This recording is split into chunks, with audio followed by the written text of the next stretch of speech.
சொல்லி நிறைவாக நம்முடைய அசோக் அவர்கள் வருகிறார்கள். வாங்க.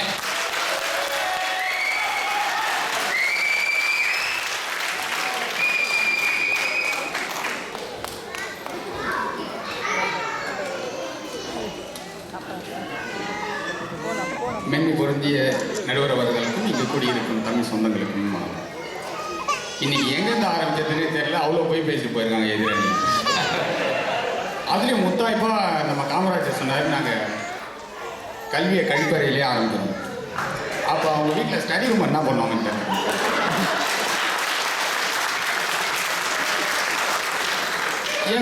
எங்கள் அணித்தலைவர் மனோகர் பேசுகிறத பார்த்தீங்களா நீங்கள்? அவர் வந்ததுலேயே பார்த்தீங்கன்னா அவர் ரொம்ப சந்தோஷமாக சிரிச்சுட்டே இருக்கார் பாருங்க. எப்போ பார்த்தாலும் இந்த மாதிரி தான் இருந்தார். நாங்கள் ஒரு 2 நாள் முன்னாடி இன்றைக்கி என்ன பேசலாம் அப்படின்னு முடிவு பண்ணால் நாங்கள் ஒரு ரெஸ்டாரண்ட்டில் மீட் பண்ணோம். நாங்கள் எங்கள் டீமில் சம்சுதி நாங்கள் 3 பேர் ரொம்ப சந்தோஷமாக சிரிச்சு பேசிட்டு தான் இருந்தார். திடீர்னு அவரோட மொபைலில் ஒரு சவுண்டு கேட்டு டிங் அப்படின்னு சத்தம் இல்லாமல் எடுத்து பார்த்தாரு, உள்ளே வச்சிட்டாரு. அதுக்கப்புறம் வானத்தை பார்க்குறாரு, பூமியை பார்க்குறாரு, சாப்பிட மாட்டேங்கிறாரு, சிரிக்க மாட்டேறாரு. என்னன்னா ஒன்றும் இல்லை, அவரோட மனைவிக்கிட்டேருந்து ஒரு மெசேஜ் வந்துருக்கு. ஒன்றும் தப்பாக ஒன்றும் கூட இல்லை, எங்கே இருக்கீங்க?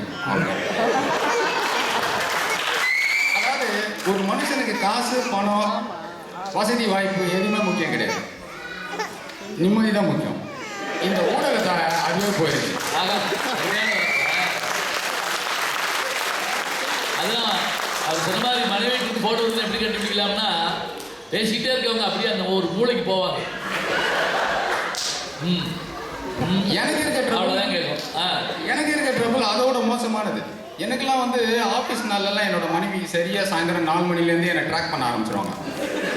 சரியாக 4 அடிச்சவொடனே ஒரு மெசேஜ் வரும், மில்க் டொமேட்டோ.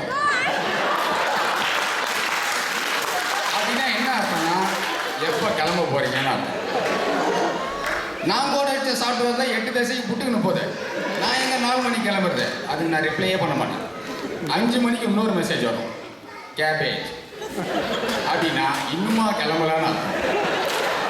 இப்போ நான் அதுக்கு ரிப்ளை பண்ணலன்னு வச்சுங்களேன், அடுத்த 3ஆவது நிமிஷத்தில் கால் வரும், மிச்சம் மீதி இருக்கிற நிம்மதியும் கெட்டு போட்டேன்னு வேகமாக எடுத்து இன்னும் 20 நிமிஷத்தில் கிளம்பிடுமா அப்படின்னு நான் மெசேஜ் அனுப்பேன். இது ஒரு வாழ்க்கையா? இது பரவாயில்ல.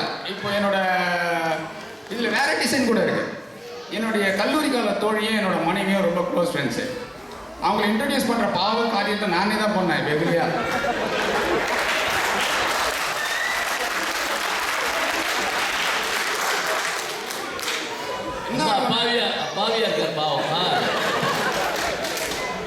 என்னன்னா இப்போ அவங்க வாட்ஸ்அப்பு அந்த இது ஃபேஸ்புக் எல்லாத்துலேயும் கனெக்ட் ஆகிட்டாங்க. அவங்க ஒரு நாள் என்னோட கல்லூரி கால தோழிக்கிட்டேருந்து ஒரு மெசேஜ் வந்து, எங்கே இருக்க? அதே தான். இப்போ யாரும் ஹலோ ஹவாரியும் எதுவும் கேட்குறதில்ல, எல்லாரும் எங்கே இருக்க தான்.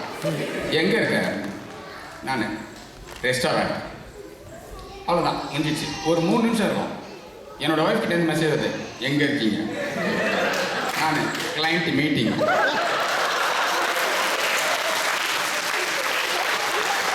என் ஒய்ஃப் கேட்குறாங்க, ரெஸ்டாரண்ட்னு கேள்விப்பட்டேன்.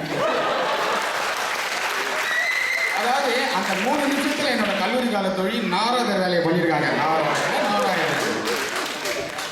இல்லை இப்போ இது ஒரு விதமாக சரி. இப்போ நம்ம வாழ்க்கையில் ஒரு சின்ன சின்ன அழகுகள்லாம் நம்ம நிறைய எழுந்திருக்கோம் இந்த ஊடகங்கள்லாம். ஒரு எக்ஸாம்பிள் சொல்ல பாருங்கள். நம்ம வீட்டு பெண்கள்லாம் முன்னாடி ஒரு மாதிரி உதட்ட சுழிச்சு கழுத்தை வெட்டிலாம் ஒழுங்கு காட்டுவாங்க. பெரும்பாலும் மருமகள் வந்து மாமியாருக்கு பண்ணுவாங்க. அந்த மாதிரி இன்னைக்கு யாருக்கா பண்ண தெரியுமா? நம்மளோட வீட்டு பெண்களுக்கு இருங்க, வாட்ஸ்அப்பில் ஸ்மைலி இருக்கான்னு பார்த்துட்டு வரான்றாங்க. ஆண்கள் பாருங்க, இப்போ நம்ம எத்தனை பேருக்கு கண்ணடிக்க தெரியுது? எங்கள் மாமாலாம் குறைஞ்சது ஒரு 4-5 விதமாக கண்ணடிப்பார். எல்லாத்துக்குமே வேறு வேறு அர்த்தங்கள் இருக்குது. அதுக்காக எல்லாரும் கண்ணடிச்சுட்டு ஈவிடிசிங்கில் ஜெயிலுக்கு போகணும்னு சொல்ல வரல. பட் நம்ம அந்த அழகியலை இழந்துட்டோம் அப்படின்னு சொல்ல வரேன் நான். இப்போ எத்தனை பேருக்கு இப்போ நமக்கு ப்ரைவசி இருக்குது? ப்ரைவசின்றது நம்ம வாழ்க்கையில் சுத்தமாக இருந்துட்டோம். நான் வந்து ஒரு நிறைய வாட்ஸ்அப் குரூப்பில் இருக்கேன். அதில் இருக்கிற ஒரு குரூப்பில் வந்து எப்போவாவது இந்த குழந்தைங்கள்லாம் பார்க்கக்கூடாத சில விஷயங்கள்லாம் வரும். பின்னாடி ஒரு நண்பருக்கு முகம் பிரகாசமாக வரும், அப்படி என்ன வரும் அந்த மாதிரி சில இது வரும். அப்போ என்ன பண்ணார், ஒரு நண்பர் மெசேஜ் அனுப்புகிறார் ரொம்ப டீசெண்டாக, நான் 2 நாளுக்கு நான் வந்து குடும்பத்தோடு இருக்க போகிறேன், அதனால் அந்த மாதிரி மெசேஜஸ் எதுவும் அனுப்பாதீங்க, என் பையன் அடிக்கடி என் மொபைலில் நோண்டுவான்னு சொல்கிறார். இதை படித்த உடனே ஒருத்தர் வேணே 2 மெசேஜ் அனுப்புறாங்க. அந்த நண்பர் கடுப்பாயிட்டு குரூப் விட்டு வெளில போயிட்டார். ஆனால் அதோட முடியல. குரூப் பண்ணி என்ன பண்ணால் மறுபடியும் அந்த நண்பரை உள்ளே ஆட் பண்ணிவிட்டு, எங்களுக்கெல்லாம் குடும்பம் இல்லையா? அதான் என்ன அர்த்தம்னா உன் வாழ்க்கையை நீ நினைக்கிற மாதிரி வாழ முடியாது, அந்த சொல்ற மாதிரி தான் நீ வாழலாம். இப்போ நான் அந்த வாட்ஸ்அப் குரூப் வச்சு இந்தியாவை வல்லரசு ஆக்கலாம் ட்ரை பண்ணுறேன்னு நினைக்கிறேன். நம்பருக்கு டைவர்ஸ் வந்து ட்ரை பண்ணிடுவோம். டைவர்ஸும் வந்திருக்கு. எனக்கு தெரிஞ்ச ஒரு குடும்பத்திலே நடந்திருக்கு. ஒரு அழகாக ஒரு திருமணம் நடந்தது. அன்னைக்கு வந்து இரவு வந்து அந்த முதலிரவுக்கு முன்னாடி சடங்குலாம் நம்ம வீட்டில் பண்ணுவாங்க இல்லைங்களா, அந்த சடங்கு நடக்கிறத வந்து பெண் வீட்டாரில் இருக்கிற ஒருத்தர் வந்து ஒரு ஃபோட்டோ எடுத்து ஃபேஸ்புக்கில் ஒரு சின்ன கமெண்ட்டை போட்டு அனுப்பி விட்டாங்க. அந்த இடத்துல ஆரம்பித்த கோபம் அந்த மாப்பிள்ளை வீட்டாருக்கு ஏற்பட்ட கோபம் ஒரே வாரத்தில் அவங்க டைவர்ஸ் அப்ளை பண்ணாங்க. இப்போ அந்த கப்பலுக்கு இப்போ டைவர்ஸ் வந்துடுச்சு. இந்த மாதிரி நடக்குது நம்மளோட லைஃப்பில். இப்போது அந்த இது வந்து சீரியஸாக இருக்குல்ல, ரொம்ப லைட்டாக ஒன்று சொல்ல பாருங்க. என் ஃப்ரெண்டோட மனைவி வந்து ஊருக்கு போயிட்டாங்க. இவர் வீட்டை க்ளீன் பண்ணார். சரி, வீட்டுக்கு மனைவி இல்லைன்னா வீட்டை க்ளீன் பண்ணுறது ஒன்றும் பெரிய விஷயம் கிடையாது. ஆனால் இவர் என்ன பண்ணார், ஒரு செல்ஃபி எடுக்கிறார். வீட்டை க்ளீன் பண்ணுற மாதிரி ஒரு செல்ஃபி எடுத்து ஃபேஸ்புக்கில் போடுறாரு. Feeling excited with தொடப்பம்.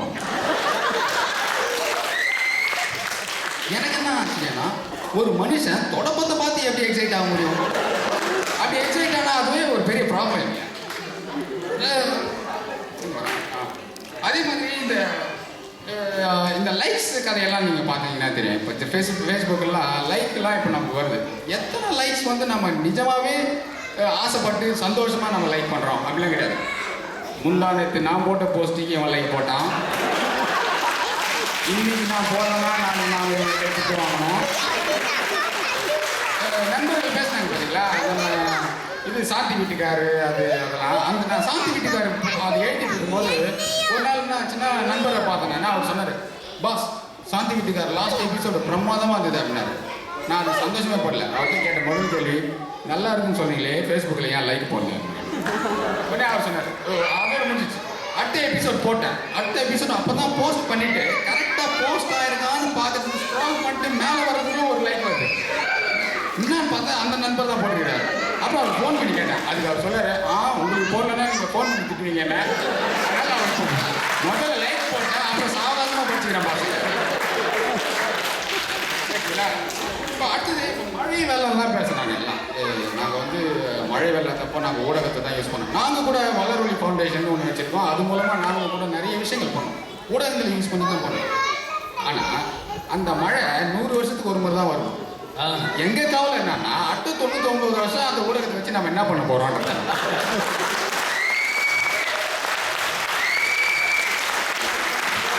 இன்னும் ரெண்டு விஷயம் தான் நடுவர்களே.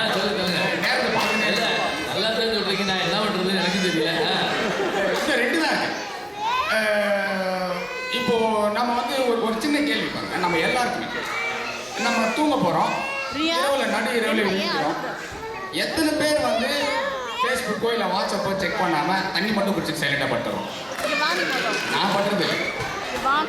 ஒரு நாள் என்ன ஆச்சுன்னா, ஒரு சகோதரி இருக்காங்க, அவங்க எங்கேயும் கூட வந்துருக்குறாங்க. ஒரு நாள் என்கிட்ட கேட்குறாங்க, ஒரு நாள் மெசேஜ் அனுப்பி கேட்குறாங்க, அசோக் வாட்ஸ்அப்பில் உங்களோட லாஸ்ட் சீன் டைம் வந்து 3:14 போட்டிருக்குது வெடிகாலம். அந்த நேரத்தில் நார்மலாக இருக்கிறவங்க யாருமே மூச்சு நிற்க மாட்டாங்க. உங்களுக்கு எதாவது ப்ராப்ளம்னா உங்களுக்கு பக்கத்தில் இருக்கவங்க கிட்ட மனசு விட்டு பேசுங்க, நீங்கள் கொஞ்சம் பெட்டராகும். அதாவது என்னென்னா, அவங்க நான் மென்டல்னு முடிவே பண்ணிட்டாங்க. எனக்கு ரொம்ப அவமானமாக போச்சு. அடுத்த நாள் நான் பண்ண காரியம் என்னன்னா, நல்லா யோசிச்சு என்னோட லாஸ்ட் சீன் டைம் அவங்களுக்கு தெரியாத மாதிரி செட்டிங்கை மாற்றி விட்டாங்க. அதாவது இங்கே நான் என்ன பண்ணுறேன்னா, ஒரு அக்கறையோடு கேட்ட ஒரு உறவை வந்து நான் ஏமாத்துறேன். அதுக்கு தான் இந்த ஊடகங்கள் எனக்கு வந்து ஹெல்ப் பண்ணுது. கடைசியாக ஒரே ஒரு விஷயம், காதல். முன்னாடி வந்து அவங்க என்ன சொல்றாங்க, இந்த முதலே சொல்லிக்கலாம்ல அப்படிங்கிறாங்க. அதே ஃபீலிங் தான் எனக்கும். இப்போ முன்னாடிலாம் காதல் எவ்வளோ அழகாக இருக்குது. நம்மலாம் காதல் பண்ணப்பெல்லாம் கொஞ்சம் கஷ்டமாக தான் இருந்தது. நம்ம காதலிச்ச பொண்ணுங்களோட அப்பாங்கள்லாம் பார்த்தீங்கன்னா ஒரு ஒத்துமை இருக்கும். எல்லாருமே ஆர்மிலேருந்து வந்த மாதிரி இருப்பாங்க. எல்லாம் 2 பேரும் சேர்ந்து நடந்து வராங்கன்னு வச்சுக்கலாம். ஆரம்பத்துலேருந்தே அவங்க அப்பா நம்மளை தான் பார்த்துனே வருவார். நாம் அவரே தான் பார்த்துனே போனோம். ஆனால் அவர் பார்க்காத அந்த ஒரு செகண்டில் அந்த பொண்ணை பார்க்கணும். அதே நேரத்தில் அந்த பொண்ணு நம்மளை பார்த்ததுன்னா ஒரு பரவசமான ஒரு நிலை இருக்கும். அப்படியே நம்ம அப்படியே கடந்து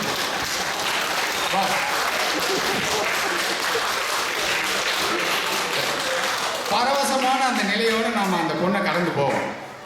அங்கே கடந்து போயிட்டு நம்ம திரும்பி பார்ப்போம். இப்போ அந்த பொண்ணு நம்மளை திரும்பி பார்க்குதான்னு ஒரு ஆச்சரியத்தோட. ஆனால் திரும்பி பார்க்காது, வழக்கம் போல் அது நம்மளை வந்து கண்டுக்காம தான் போயின்னு இருக்கும். ஆனாலும் நாம் ஒரு இளையராஜா சாங்கை மனசுக்குள்ளே போட்டுன்னு அந்த சாங்குக்கு ஏற்ற மாதிரி சைக்கிள் பெல் ஆச்சுனே வீட்டுக்கு வந்து சேரும். இது எவ்வளோ அழகாண்டு. ஆனால் இப்போ காதல் எப்படி இருக்கு? நம்மளால் எழுந்துக்கிறாங்க காலையில், எழுந்த உடனே வாட்ஸ்அப்பில் ஒரு message, high dear good morning.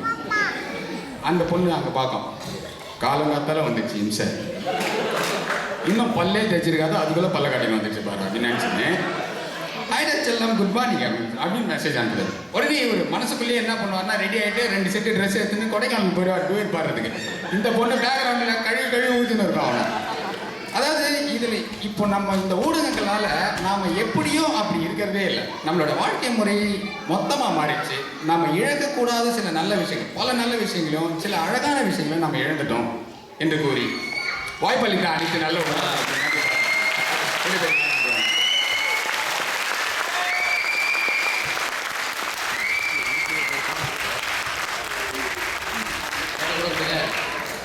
சரி பொண்ணு இல்லை, அது மிச்சம் தான் எனக்கு கொடுத்துட்டு போகணும்னு சொன்னேன். அப்படி ரொம்ப அழகாக பேசலாம். அசோக் அவருக்கு நம்முடைய நல்ல பாராட்டுக்களை சொல்கிறேன். ஏன்னா நல்ல பேச்சுகளெல்லாம் கேட்குற போது ரொம்ப மகிழ்ச்சி அடைவேன் நான்.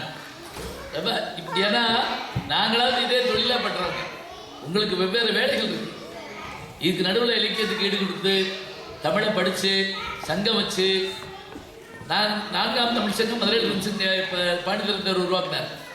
ஒவ்வொரு இடத்துலையும் தமிழ் சங்கம் உருவாகிறப்ப எவ்வளோ சந்தோஷம் இருக்குது. ரொம்ப அழகாக பேசுகிறார், ரொம்ப இயல்பா. அதுவும் எல்லாரும் என்ன கைத்தட்டியன்னா, எல்லாரும் இந்த உலகத்தில் இருக்கோம். காலில் எழுந்திரிச்சு பல்லு தேய்க்கிறோமோ இல்லையோ செல்லு தேய்க்கிறோம். இப்படி முதல் வேலை தான், அதுதான் முதல் வேலையாக தான் இருக்குது. அதை வருஷப்படுத்தி அவர் சொல்ல சொல்ல சொல்ல ஆச்சரியமாக இருந்தது. அவர் சொன்னவர் மனித இயல்புகளை மாறி போச்சுட்டார். உண்மைதான். அது இப்படி மாறி போகக்கூடிய ஒன்று நம்ம விலை கொடுத்து வாங்கணுமா? சொந்த காசு சூனியம் வைக்கலாமா? ஒரு கேள்வி கேட்டுக்கார். ரொம்ப அருமையாக பேசினாங்க. அவர்களுக்கு நம்முடைய பாராட்டு சொல்லி, அதை காலம் முக்கியமாக என்ன அப்படின்னா, இவ்வளவு நேரம் அழகாக